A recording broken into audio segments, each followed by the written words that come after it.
when we were first planning this, I was very excited to partner with Francisque and Judy and John to pull this together. And within the span of a few minutes, the first two outbound emails were to Roger Penske and our next guest, Jim Campbell. And I couldn't be more pleased to be able to speak with him. He's one of my favorite people and leaders in the sport. And to me, these are the perfect bookends to this perfect week. That I would, and I particularly like Jim's background as he's coming on. He never fails. Can you hear me, Paul? Yes, I like what you got behind you there, Jim. Yeah, can you hear me, Paul, or no? Yes, you sound great. Okay, great. Hey, great to be with you. Thank you for having me. Well, it's great to see you, Jim. It seems like 1,800 years ago that I saw you in Birmingham earlier this year. I know. No question about it.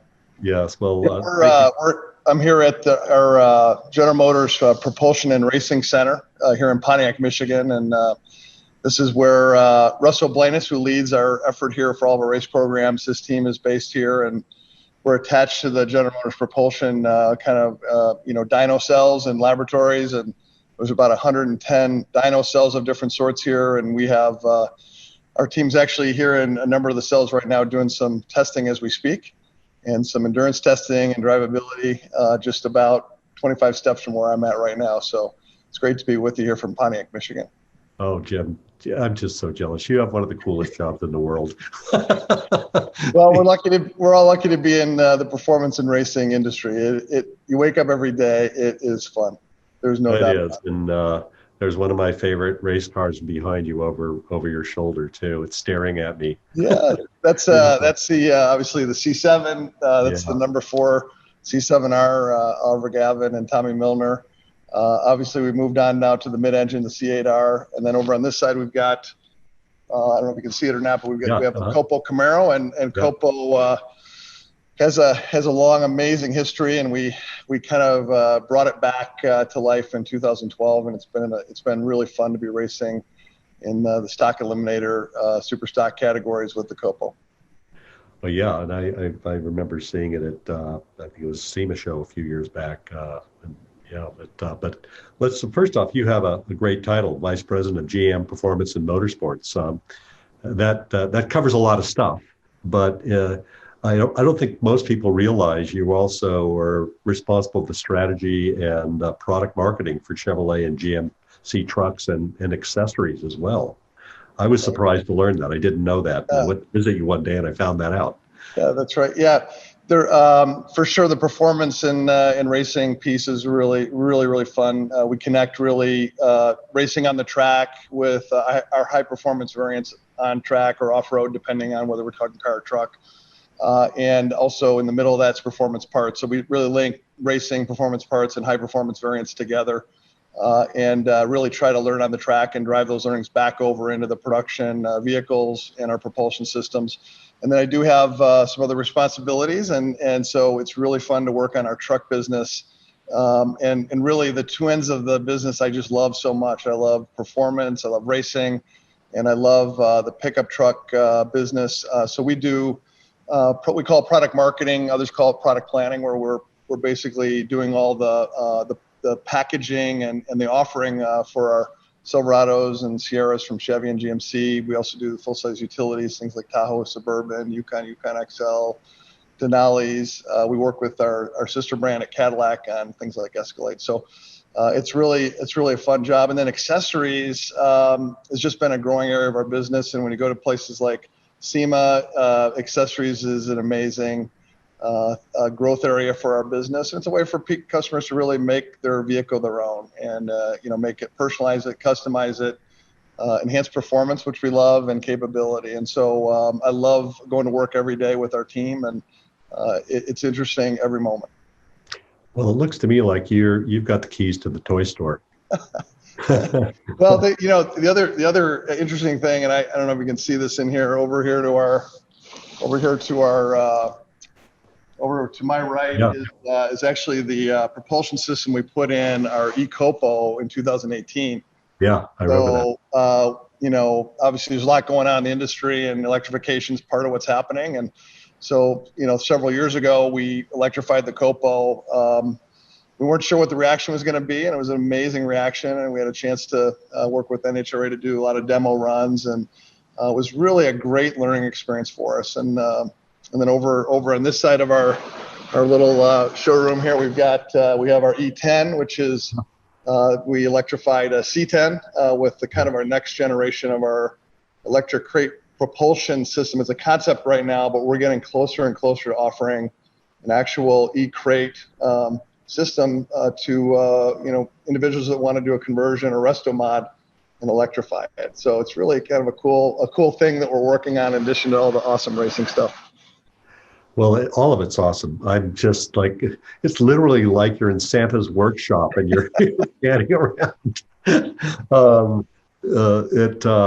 And the thing that I think is so interesting, and one of the reasons I so wanted you to join us, first off, I always enjoy our time together, and I always learn something when we get together and talk. And but your passion is obvious whenever we talk. It's you do like what love actually what you do. I can tell. And the thing that it strikes me though is you're dealing with one of the mainline profit drivers for one of the world's largest corporations when you're dealing with these trucks. Americans love trucks. They love Chevy trucks, and they love GMC trucks. They love these things at the core of the business that you're involved with strategy and marketing on, and you're touching motorsport. I thought it would be really important to have you be part of this panel, and it's really important that you be part of this last session in this amazing week, because you have eyes on the future. You just showed us something that really is the future, which is these e-crate motors, and you see the business in a 360-degree view. And I have to ask you, this has been one of the toughest years on one level that we've all encountered. But you look like you're happy and energized and enthusiastic. Why is that? Yeah. Well, first of all, I think we're lucky, first of all, to work in an amazing industry and to think about what a challenging year it was, and yet virtually every race series got back on the track. They raced almost a full season or a full season. We started with no fans and then kind of migrated to some partial attendance with fans. And it was an amazing year as we finished up. And I would say that I'm also energized by the fact that while this pandemic has been most challenging and continues to be, and we literally, shut down, the country and the world, if you will, and on a business perspective, shut down our factories for 2.5 months. That was very challenging. What's been really encouraging is we've kind of come back from that, from the kind of, May, June timeframe. We've actually seen the automobile market start to come back. It's really exciting. People still have a need for cars and trucks and crossovers, for parts and accessories, and the business is really coming back. And in fact, we cannot build enough vehicles for the demand that's out there right now. So the great news is our factories are back and running. We're running, 2-3 shifts full out to get the product to our dealers, to get to our customers. And so I'm energized for that reason. But I'm also energized because while the pandemic created such a challenging moment, which continues in many ways, it also really required everybody to reassess our businesses and what we were doing and what we needed to stop doing and what we needed to focus more on. And so that's happened throughout our entire business, as it has for probably yours and everybody who've had on the panel. And for us, one of the things we did during that reassessment is we looked at, for example, when we're doing activations in motorsports, how do we do it when the fans aren't at the track? So it had to go virtual and social and engage customers in different ways. And then at a very macro level, we saw that customers, as you would expect, they didn't really want to go into showrooms to shop for vehicles for the obvious concerns. So they started shopping more online. Well, we've been developing many online shopping tools for many years. They're getting better and better, but the demand for the best shopping tools online, to get an online shopping experience, buying experience, bring a vehicle out to a house for a test drive, make sure it's sanitized and clean, and then transact and deliver a vehicle in a more virtual way, is an area we were heading towards. Yeah, it's been turbocharged. It's happening. It's going to be a way of business. It is we pivoted. The pivots happened. Certainly people are still going to go to dealerships, but a lot of people want to shop online for everything, including cars and trucks. And so that's one area. But there's many other areas in our business we reassess and we made changes that I believe are more permanent in nature. Yes, and and I'm sure your racer mentality didn't hurt in the part of the business you were touching because you're used to urgency. Exactly. And solving problems quickly. Yeah, and your team is as well. And Yeah. I couldn't think of a better person to be connected to that process. Actually, Great. Yeah, and for sure. I mean, the racer mentality, we love it. The speed of racing, as you know, and everybody who's been on your panel and many of the folks viewing, the green flag's dropping on Saturday or Sunday, ready or not. So let's go. Let's get ready. And Right, that's the kind of, you have to move fast. You have to problem solve quickly. You have to innovate quickly as you do in racing and during this past year, especially in our business. Well, I've had the privilege of watching you in action for some time, and I can make the statement you were born ready from what I can see. So the the thing that also struck me about this time is that, and we've talked about it in other panels, so some people have watched all this, going to hear me repeat a few things, but yeah, I'm sure you've been too busy to watch this. But, we saw a phenomenon this year that we went into it like, oh my God, what's going to happen here? We had great momentum. We had a great surge of energy in January and February. Our audience for both the Rolex and the Daytona 500 soared. We just, we're on a roll. We're going to, we were planning our next trip on the private jet, and all of a sudden this hits. And we're going to lose the audience. And you know what? We didn't. Actually, the audience, a little bit nervous, I think, because it went down a little bit. Then we put in the esports came in. NASCAR rolled out some really innovative things in esports. Like, you have live ESPN broadcast of esports racing. Amazing.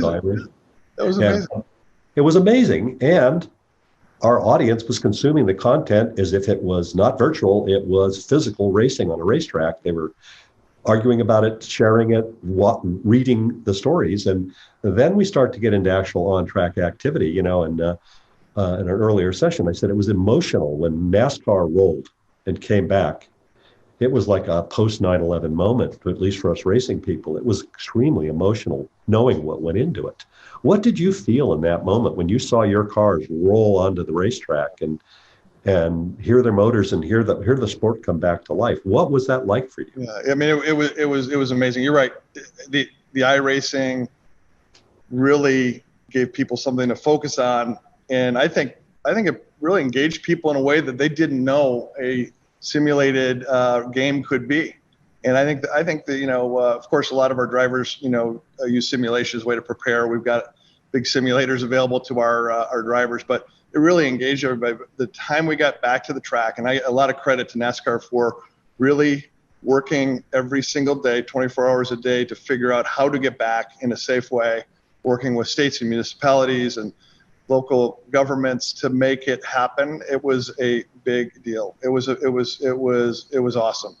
And they were one of the first sports back, if not the first. And many followed. Certainly the first motorsports back. It was just incredible. And finally, we had some live, real racing to consume and enjoy, and focus on competition versus all the things going on in the world. It was a great moment, but it was also an odd moment in the fact that there was no fans in the stands, as we all know. And so there was also a similar moment when NASCAR and other series figured out, working with the states and municipalities, to get some fans back in a safe way.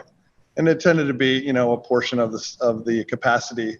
That was also a big moment because finally some fans got to come back to the track. And as people in the industry, to see fans there was a big deal. Because in the end, there's a lot of great reasons to race on the technical side and tech transfer and, building engineering capability.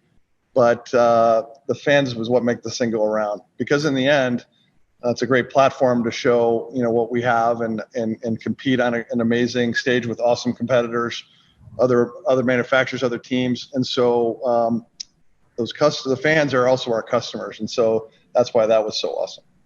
I agree. And I've actually seen you interact with fans in public before. You really have a lot of time for them. You appreciate them. Uh, There's and no doubt. They are the reason why we were able to race. That's it. And there's a lot of other benefits as we talked about for racing, but the fans are so very important. You know, one of my first jobs at Chevy when I joined the Chevrolet team was on Corvette and Camaro, and we started the race program, which was the C5R back in 1999. And I literally, on Corvette, and there's other brands in the industry that are similar. They're so passionate. The owners are so passionate, and they gather together on the weekends and car clubs. And so I was spending a lot of time with our car clubs and our customers. Then the race program came, and I'll never forget it. It was January of '99, and we had a massive a Corvette club. We had probably 350 Corvette owners that brought their Corvettes to the kind of the backstretch, the big parking lot behind the backstretch of Daytona. And we had a chance to visit with all of them. We literally spent, the whole morning with them, the whole weekend with them, the whole 24 hours of the race. And they had a chance before the race to actually drive their Corvettes on the actual track the race was going to be on. It was just a great moment. That happens many times during the year. And what we love about the interaction with our customers is you get to know them. You get to know what they love about our products, what they hate about our products.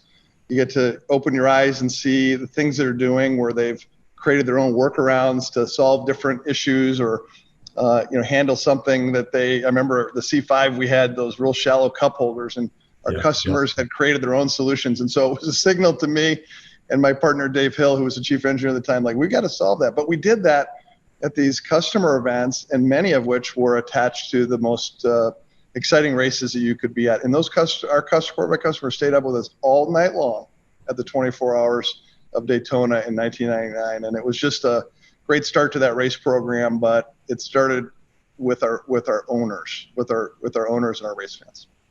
Well, yes, and I've moved through the Corvette Corral and been with your owners. Just I want to go see what people feel. I do what I do because I love sharing the sport with people, and wow, they are passionate. They are so into the brand, into the vehicles, into the moment of being at these races, and it gives me hope for humanity. It's great to see the energy that you generate. It's like a force field within the internal. It's like the engine of sports car racing. It is. It really is. And by the way, at a place like Daytona, and you know this from Sebring and every great sports car track around the country and the world, there are similar things happening with other brands. So I'm not saying it's just happening with us, but it is. It just starts with our customers. You get a chance to know them, what they love, what they want in their products. Get a chance to get to know them, and then also really get to enjoy the race program with them. And there are lifelong Corvette race fans and supporters that came from that very first race that are still supporting us today. It's not a surprise to me. And of course, there are other companies doing this. And I think one of the nice things about this, I referred to it earlier today, is the greatest rivalry and maybe in American sports is Ford versus Chevy, to me. Well, hey, Paul, I just want to tell you something right now. I'm getting text from my friend Mark Rushbrook, who I think is watching. So hi to Mark. Hi, Mark. And we go to a lot of these OEM meetings together, but we're fierce competitors on the track. And of course, our companies are fierce competitors in the showroom. But there's a lot of other OEMs that we compete with every single day on the track. And we do get to know them a bit at the racetrack as well. You do. And I think that what's fantastic about it, you're part of the reason people care. I mean, I as a young person, I noticed the brands, I noticed the cars. The first 2 new cars I bought were Chevrolet products because of racing. And I bought a lot of Ford products as well. But, Ford quit racing, and I would, forgive the phrase, pissed off. So, I'm going to go with a company still doing stuff, and I think that what was interesting was that when I was down at Daytona, I think this year or last year, it started to dawn on me that the Corvette is like more than another car. It is an American hero. It's something that represents our country and our spirit to the world. And, you feel it at Le Mans when you're there. I've been there and seen the reaction to the Corvette. So you're the, if you will, you're the caretaker of this legend and you give life to it and renewing it every now and again.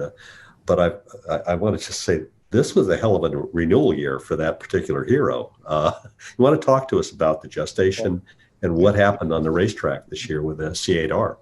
Yeah, no question. Well, you said it pretty well. I mean, Corvette's a very special mark. It is a total team effort, and there are many passionate people inside our company that caretake that product to make sure it's the best that it can be, and the brand, what it stands for, what we deliver to our customers, and we try to exceed their expectations every time we bring a new model or special edition out. And so, as I mentioned earlier in our discussion, we came back into racing with Corvette. There's been many privateers over the years, and of course, back in the 60s, there was a lot of efforts to support racers from the factory quietly. But in 1999, we brought back the full factory effort, working with Pratt & Miller, an amazing partner. And just debuting that program and all the preparation that happened, it was an amazing process. And someday there will be a book written about it, I hope. And we had that debut race, and it was in January '99. Was amazing because that car, the two cars actually did quite well for the first 18 hours, and our customers and fans were so excited. And then, as you know, in racing, particularly endurance, with a new vehicle, a new race car, we started having issues. But we persevered, we hustled, we worked as a team, and we ended up finishing on the podium for our very first race. And it was the beginning of an amazing journey. And so that was C5R, and then C6R came, C7R. And obviously this year, the C8R, which was just an amazing debut year.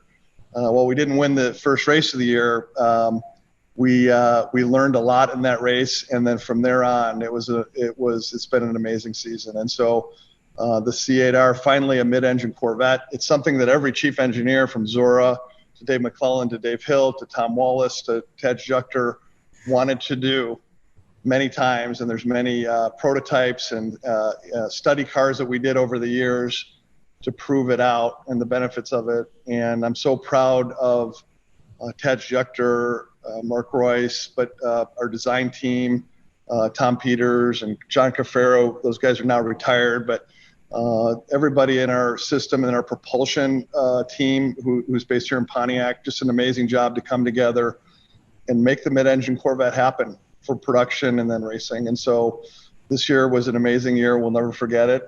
Resulted in 6 wins and a championship for the team, for the drivers, Antonio Garcia and Jordan Taylor, and then obviously for the manufacturer, for Chevrolet. So couldn't be prouder.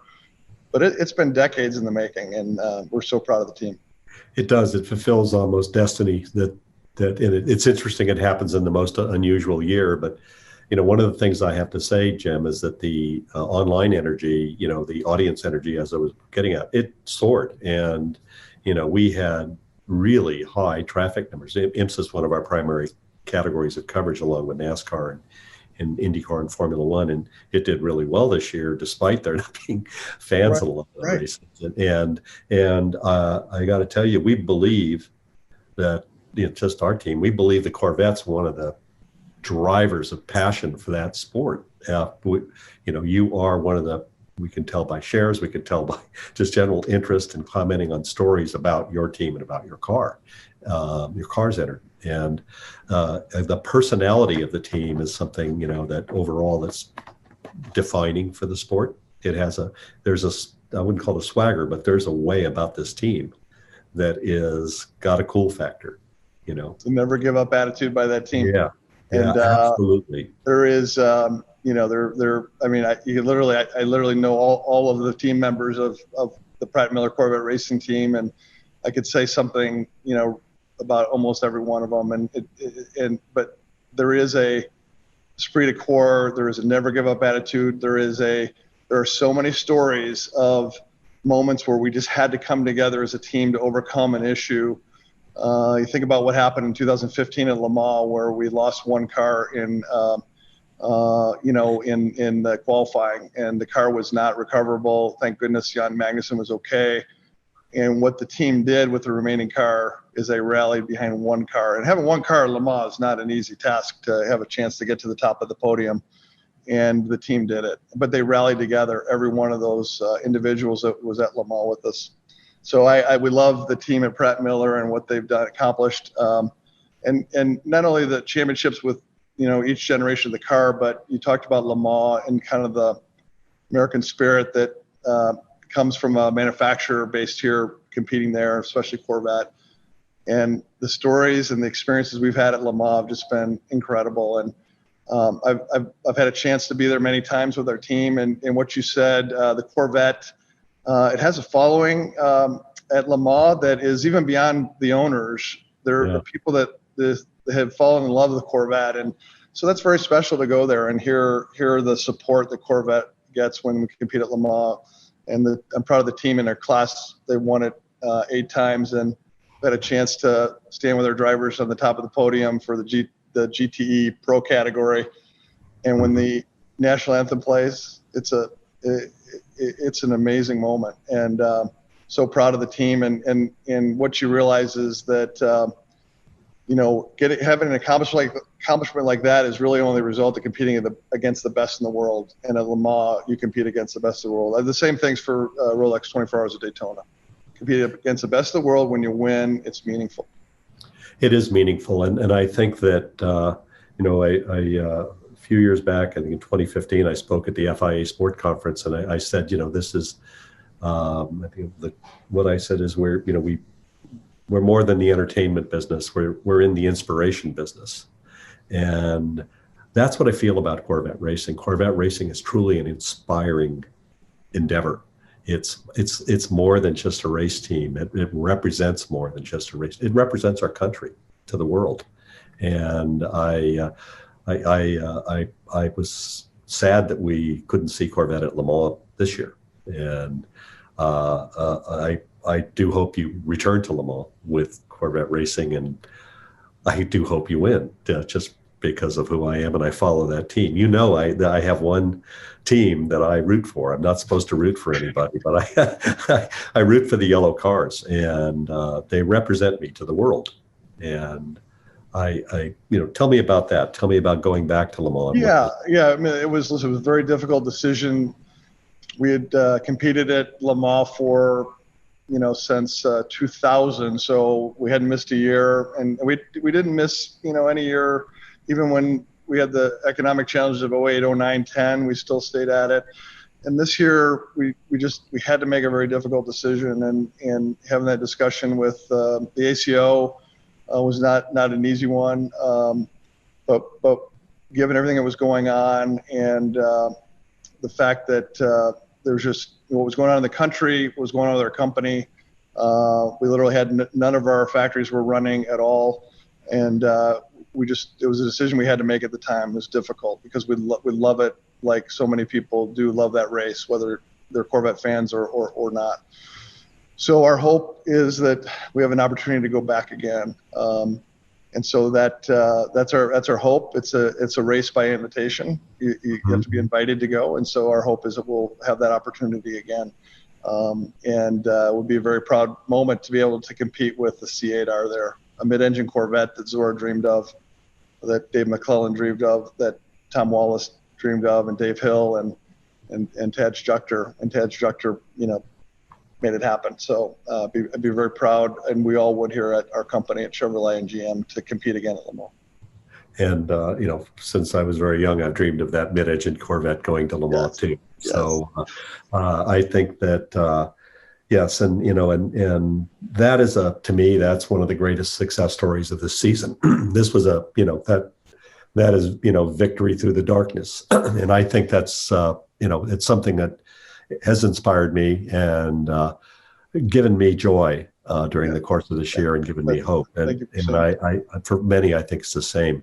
At the same time, I want to go to NASCAR for a moment, because you have two eras, one ending and one beginning. And let's talk about Jimmy Johnson.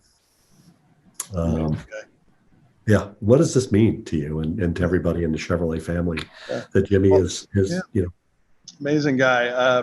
Jimmy's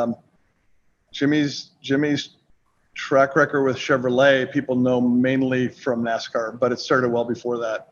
Some know the story, others don't. But official who did a job similar to the one that I do in the racing side. Had an opportunity to go to a number of these off-road truck races and spotted a guy named Jimmy Johnson, a young driver, and made the connection, made the decision to sign him to be one of our drivers on our off-road truck program at Chevrolet. And that was the beginning of an amazing set of chapters with Jimmy Johnson that went through a number of the off-road series that you're probably familiar with. Mm-hmm. And he did an incredible job. Then he migrated to other series, ASA, then eventually into the Busch series, or now what we call Xfinity. And then he eventually made it to the Cup series. And so for us, the Cup series is an amazing accomplishment, 7 championships, all of his race wins. But for Chevrolet, the legacy goes well beyond that. We've known Jimmy since he was a young guy. So the other thing, people sometimes ask me, what's Jimmy Johnson like? He is a first-class guy. He's a delightful guy. He's wonderful. He's an intense competitor. He prepares like nobody that I have seen.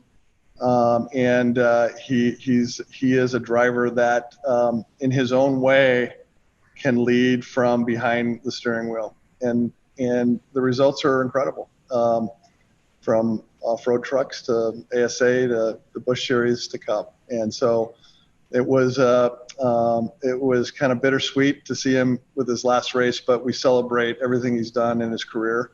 And he has more aspirations. As you know, he's going to IndyCar. And I believe today I saw the press release. We did announce formally that Jimmy's going to be driving with Action Express and with Gary Nelson and Rick Hendrick, with some amazing lineup of drivers. And so Jimmy Johnson has raced at Rolex 24 Hours of Daytona a number of times with us. And we cannot wait for him to race in our Cadillac DPI at the end of January. I can't wait either. It's great watching Jimmy race. And I met Jimmy early on when he was, before he was racing with Chevrolet and before Herb had connected with him. And, I had a great respect for Herb, and Herb's been a big influence on me personally and taught me so much about the business of racing and being forward looking. But that perhaps I think one of the greatest gifts beyond his contributions to safety and thinking outside the box was giving the sport of top level racing Jimmy Johnson, because he's been a terrific champion, and he was great fun. When I first met him, we were connected to a company called No Fear, which made clothing, and we used to race in a parking lot. And one of the highlights of my life was all these drivers would come in, and Jimmy showed up, and he went a little better than some of us because he respected the circumstance and figured out how to be fast and win. But he was terrific as a person. Yes, first class guy. And I remember he wanted to be an IndyCar. He wanted to be Rick Mears. Yes, Rick Mears was a zero.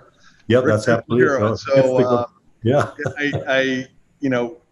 Jimmy was going to test with a number of teams in IndyCar. We gave him permission to test with whoever in the series, because we just respect him so much, and he has a desire to race in IndyCar. And so he had a test set up with Arrow McLaren and a number of other teams. And so then the pandemic hit, and a lot of that kind of it didn't happen. He ended up obviously aligning with Chip Ganassi, and Chip's an amazing guy. We raced with him on the NASCAR side, and we have in the past raced with Chip in IndyCar and had a championship with Scott Dixon in 2015, I believe it was. And so he landed at a good spot. But he's a great guy. I just have one quick story, if I could.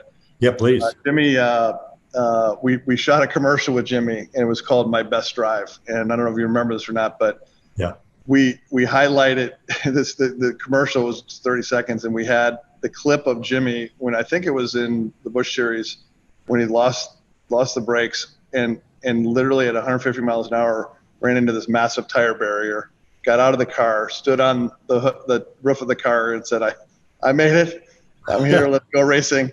And then he talked about in the off-road truck series some amazing, scary moments. And then he reflected on his best drive was bringing his daughter home in his new Tahoe from the hospital. And so, but just to see those clips of him in his younger days was just amazing. And then he's been a great partner of Chevy's all that time. That's just one commercial we did with him. No, and I think the thing about Jimmy is he's just, I think, likable, and there's not a hint of arrogance about him in all he's accomplished. He's still very much the person I met, so I'm always surprised. But he seems, he's matured, of course, but he has a humanity and a dignity to him that he respects people and respects his family comes first, and his extended family at Hendrick obviously was a big part of this success. Yeah, I agree. I totally agree. Yeah, and I want to talk just briefly there. One of my dreams is to see Jimmy at Le Mans sometime. I think he would. Okay. So if you can make that happen, just Okay. I'll be on board with that. I'll buy a plane ticket and go watch that. But just a request. Just to finish up the NASCAR piece, and I think this is kind of where you might have been going with Chase, the champion, and we have a Chevrolet photographer that goes to the track. Each OEM gets one photographer to go to the track to get shots during the race that we then feed to the crew chiefs. If they think they have damage on a front fender or what have you, we have one photographer that's there. And our photographer at Chevy actually captured one of the shots that was kind of the most popular shot of Jimmy and Chase doing a high five, kind of one car going one way, one the other. It's amazing. It was our Chevy photographer, and I'm so happy he caught the moment, because those guys appreciated it, what it meant, and it was an actual and a symbolic passing of the torch, and that's a picture that I'm gonna have it framed. There's no doubt about it, and I want to send one to both those guys because it was a special moment. It was a special moment. That passing of the torch, we could see it in the energy around Chase Elliott winning this championship. He is an optimistic new dawn for NASCAR, his championship. And with the new cars coming, the rapid movement to make these decisions to embrace more road courses, realign schedule, bring out the next gen car, look at the hybrids, just so many things happening at once in rapid fire in NASCAR. Not the NASCAR I grew up with. But I'm optimistic, and we've seen our NASCAR audience energy and audience growth and social media sharing. And I used a phrase earlier when I was talking to Mark Rushbrook. I was like, somebody hit NASCAR with defibrillator paddles somewhere early in the year, and it like, boom, and it came alive. Like, it's alive. And all of a sudden there's energy there, and we see it in our metrics. That's great. And I think that also people not being able to go to a racetrack like they normally, it makes them realize what they've lost. Right. It's a great point. Yeah, but you have, a lot of young talent coming through, and you had success in, Xfinity this year and in the Gander Truck Series. You want to talk a little bit about that? Yeah. I mean, no doubt it was. We obviously have a long history in NASCAR. In the past few years, we've had some challenges in the Cup side. There's no doubt about it, and for a number of reasons. But this year was really great. We had obviously the Drivers' Championship in the Truck Series. That was fantastic. Manufacturers' Championship there. The Xfinity race, came down to Justin Allgaier and Cindric. An amazing final lap. Could have gone either way. Obviously, Austin won that. Did a great job. Justin, had a shot at it, but we did win the Xfinity Championship, Manufacturers' Championship. And then the Cup Series, it was, Chase, came on really strong here at the end of the season and won the couple key races. And in racing, in the end, that's what you have to do. You have to win when it matters. And he did that, obviously, at Martinsville with an incredible, back against the wall win, and then went into Phoenix. And, I mean, those three drivers he was racing against they're pretty incredible with Joey and Brad and Denny.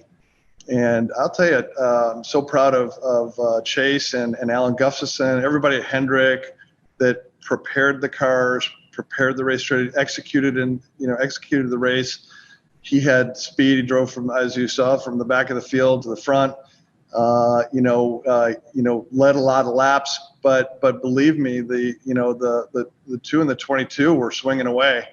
And the 11, 11 always is got, the ability to drive up to the front. So I'm really proud of what they did. And he hardly put a wheel wrong. There was only one moment during the race where Chase was leading. He pitted a lap before Logano. Mm-hmm. And so then Logano came in, I think the lap or two after, and came out ahead of Chase. We're like, what happened? And that was the only moment in the whole race where that obviously in the back half of the race, at least, that we had to climb back again, and he did. He got by the two and went on to win it. So Chase Elliott is incredible. And here's another quick story, if you don't mind. I had a chance. I was working at Chevrolet. This is probably 10 years ago, and working in the division, running our division at Chevy. And I was on Saturday preparing for a big dealer meeting where we're going to show them a lot of our new cars and crossovers and trucks. And so we're preparing kind of our messaging and all that. And I got a call from Rick Hendrick on a Saturday afternoon, about 3-4 o'clock in the afternoon. And he says, "Hey, I just signed a 14-year-old by the name of Chase Elliott." I said, 14? First of all, I knew Chase Elliott. I knew the Elliott name. I didn't necessarily know Chase. And he said, 14? So tell me a little bit about him. So he told me about him. And, he was showing great potential. And Rick made the call, as Rick does often, to sign him at 14. So here we are, it's, almost 10 years later, and he wins a championship. He obviously won an Xfinity championship along the way. So just an amazing moment, and it's been really fun to watch him grow along the way. And, the thing he's grown as well is there's something about that family that, they represent the fan base really well. The fan base looks to them and say that this is me, this is who I am, this is what I believe in. And the energization of just his personal, he had his own set of defibrillators too at the end of the season. He did, and it's like, all right, okay, I can worry a little less about all that now. That seems like it's kind of going the right direction.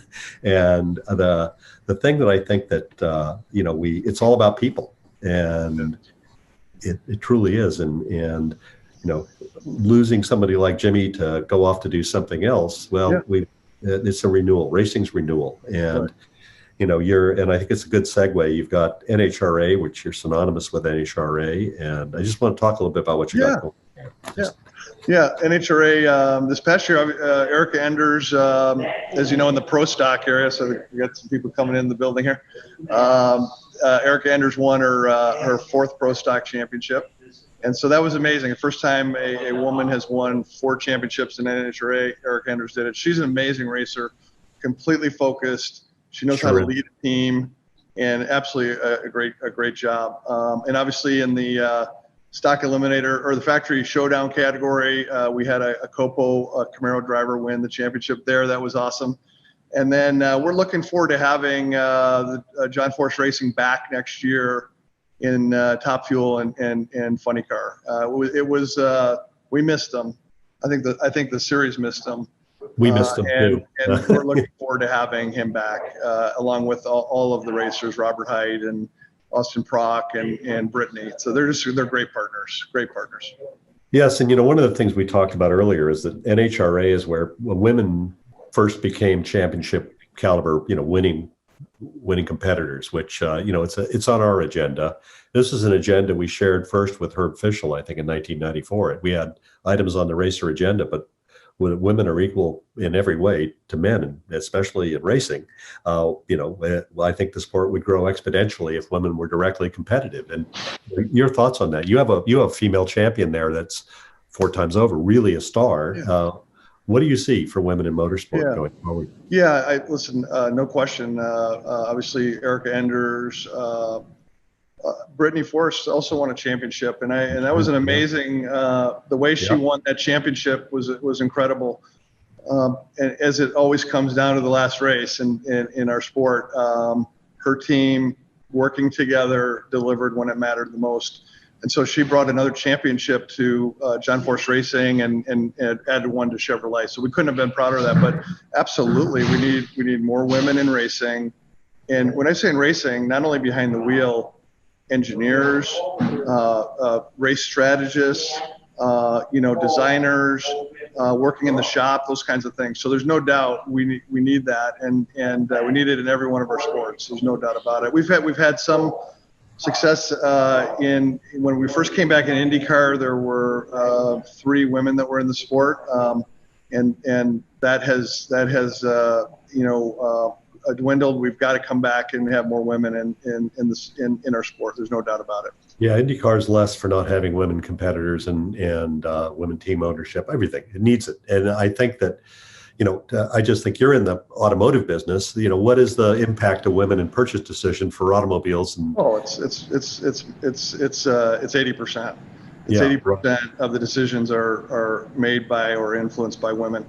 And then in our company, our CEO, Mary Barra, leads the entire company. There's so many talented women in our company that are leading critical areas of our business. So, and I have a niece who is 15. I want her to have people to in our sport to look towards as potential role models, whether it's behind the wheel or an engineer or strategist or somebody helping manage a team or market a team. So that's what I'd like to see more of, for sure. I'm with you, Jim, and I know that's how you are, and I think that this is just the greatest single opportunity to exponentially grow the sport. Absolutely, yes, absolutely. And I want to talk a little bit about Cadillac too. We've got Cadillac is they're going. Chip Ganassi's team's going to be running a Cadillac. I know, it's great. We have we've had a great run with Cadillac in the IMSA series in DPI. It's been great. Now this past year we didn't win the championships, but our teams, I'm so proud of them. And think about Rolex 24 Hours of Daytona. We've had a lot of success there. 4 out of the past 5 years. Number of championships since we've returned. Didn't earn one this year, with the exception of the Endurance Cup, which was won by Wayne Taylor. Which proud of that, but we want to go for the manufacturers championships and the drivers championships for sure. So we just announced Chip Ganassi, who we know well. We've raced with him obviously in NASCAR for a long time. Had several years in IndyCar with him. He is an amazing team owner, and so we did create a program with him, and they're going to debut in January this year with a great lineup of drivers. So I couldn't be prouder. And you saw that Kevin Magnussen's going to join from F1, and of course we know Kevin because we knew him when he was a young boy, the son of Jan Magnussen, who was one of our most successful Corvette racers. So can't wait to see Chip Ganassi racing on the track with Cadillac. And we're going to see each other probably next month with our masks on. Yes. But and I want to talk a little bit about what's going on. We touched on IndyCar, but what the greatest audience energy we've seen has been in IndyCar this year, and really last year. We've seen crazy growth in audience and our digital and sharing and so on and so forth. And it's just, there's something going on there. We can see it in metrics. And we've had the adoption of the aero screen. We had a very competitive season. You guys were right down to the wire, for team and driver championships, and just you were in the hunt all the way through. We've got another. You signed up for the next era of. We did. Yeah. Tell us what drove that decision, and share with us what you think about what's happened with the Indianapolis Motor Speedway and the series under Rogers' control. Well, you probably know the story. You know where I'm going to go. I mean, for Chevrolet, Indianapolis is pretty special. I mean, it's Louis Chevrolet, the co-founder of our company.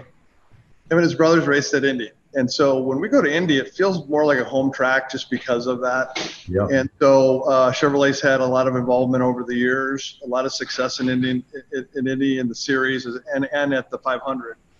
And we love the racing. We absolutely love the racing. And we see the growth that's happening in IndyCar. We rejoined the series in 2012. We won a whole number of manufacturers and drivers championships. 4 Indy 500 since we have returned. I think a total of 16 since we've been in the sport. So it's been really exciting to be in that in the IndyCar series. In every series there's a special race. The Indianapolis 500 is one of the most special in the entire world. Period. It's the pre-race. It's the intense competition. It's the if you win it. It means everything. If you come in second, or worse, you're devastated for a year. And so we love the racing there. And so obviously, a lot of confidence in Mark Miles and Jay Fry. Roger Penske obviously, owns the series now, and the Speedway, and Bud Denker. The list goes on. We have a lot of confidence in them in terms of building that series. And we've been looking at making the commitment for the next engine cycle, which is a 2.4 liter direct injected twin turbo. And we did make the commitment and announced it. We announced it actually together with Honda. And I said this earlier, when you win big races, part of the reason why it's meaningful is you beat incredible competition, and you don't win every year. So when you win, it's a special thing. And so whether we're racing Honda or Ford or Toyota or Ferrari or Porsche or BMW, depending on the series we're in, it's meaningful. So we actually announced it together. Mark Royce came down and made the announcement, and the folks from Honda were there. And so it was actually a great statement of confidence for the IndyCar series by a couple of manufacturers that have a lot of history in that sport. Well, as someone who's devoted to the Indy 500 and the Indy 500 and IndyCars fueled my passion for the entire time I've been interested in the sport. Thank you. And I was at the original announcement at the SEMA show when her official, back in 1986 or 85. It was a long time ago. And to me, that was the beginning of this modern era of IndyCar racing. That was when it clicked into being a real thing that had all this going for it. But, we're nearly to the end of our time, but I just want to have one last question for you. When you've looked at everything you've done in this sport, what is the most significant memory and the thing that you value the most out of the entire time you've been working in motorsport? That is a tough question. There's so many. They happen literally every week in racing. Mm-hmm. And any weekend we're racing, we may be racing in 3, 4, 5 different places somewhere in the country or around the world. And so for me, the teamwork and the ability to overcome problems, obstacles, failures, and then climb back up, get in a groove, get the trajectory of a car, a team, a driver going the right way, and then get back in the winner's circle, get back to the top of the podium. To me, those are the moments, the whole process of that, and it cycles. When you're on top, you are working like crazy to stay there and keep the momentum. When you're not, you feel the responsibility to dig in and figure out root cause, why not, and then fix it fast. So for me, those experiences happen, throughout the season. There are certainly special moments at some of those races we talked about, whether it's Daytona 500 or the Indianapolis 500 or the 24 Hours Le Mans, that I will never forget. But for me, in every instance, I think about it, and I think about the teams that were involved and what it took to get on top.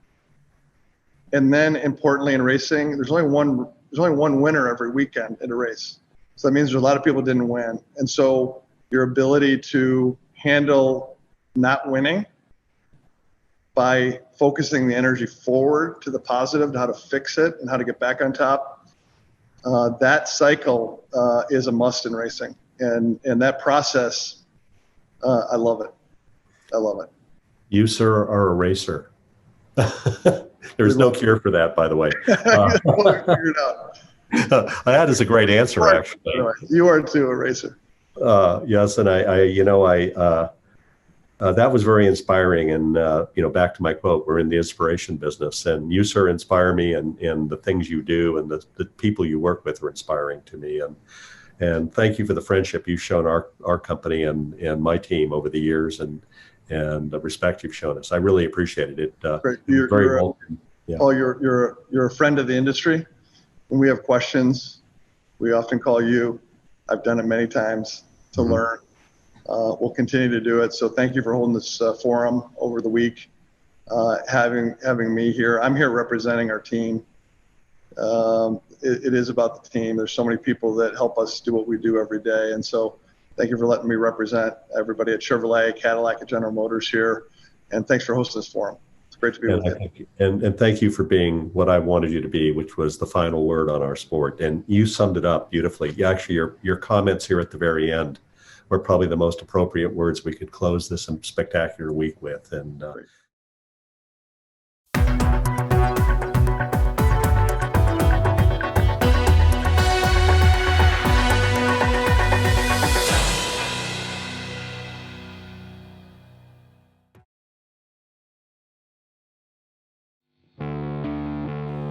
There are two types of people, racers and everyone else.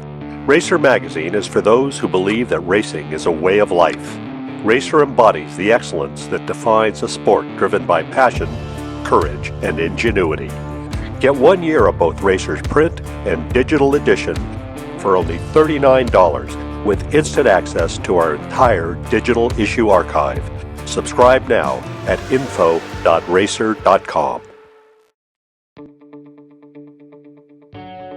Registering on ePartrade is easy. Fill out your name, email, phone number, and create a secure password. Next, select your business type. Choose supplier if you're looking to display products or services and connect with buyers. Choose racing business if you're looking to find new parts and connect with suppliers. Choose race team if you own or are a member of a professional racing team. Begin typing your company name. We most likely already have your company in our database, which you can select from the drop-down. Then, enter your job title. Choose Claim Company if you'll be editing your company profile. Other members of your company can choose Join Company if they'd like to use ePartrade as well. You can view and agree to our terms of use here. If you'd like to receive our weekly newsletter, choose Accept. Click Register Now, and your registration will be submitted for approval. You'll need to confirm your email once it goes through. To keep our platform industry only, you'll be approved shortly after. If we require additional proof of business, we'll reach out. Welcome to ePartrade.